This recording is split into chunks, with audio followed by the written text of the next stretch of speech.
Bago matulog, sabihin muna ang 4 na linyang ito sa Diyos.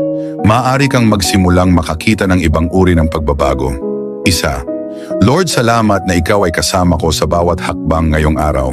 Mahirap man o madali, Ikaw ay kasama ko. Salamat din sa lahat ng biyaya at proteksyon na ibinigay mo sa akin.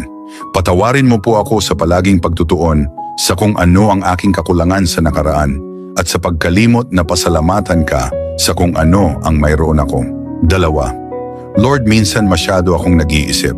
Masyado akong nag-aalala, nagplano ng sobra at sinusubukan kong kontrolin ang mga bagay na hindi ko naman kayang kontrolin. Ipaalala mo po sa akin na lahat ay nasa iyong mga kamay. Nagbukas ka na ng daan noon at naniniwala akong magbubukas ka muli ng daan. 3. Lord, gabayan mo po ako sa tamang landas.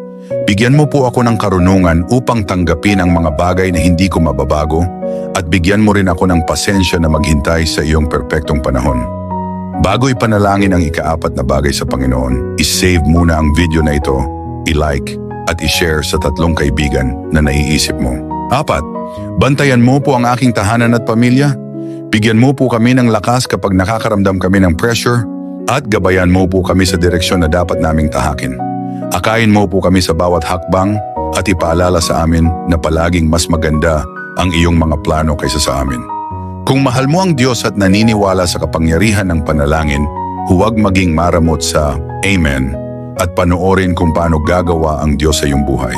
Sabi ng Diyos, dapat mong tandaan sa lahat ng oras na kasama ng mga tao ang Diyos na kailangan lang nilang magdasal at maghanap sa Kanya kung mayroon silang anumang paghihirap at na para sa Diyos walang mahirap na isakatuparan. Dapat kang magkaroon ng ganitong pananalig.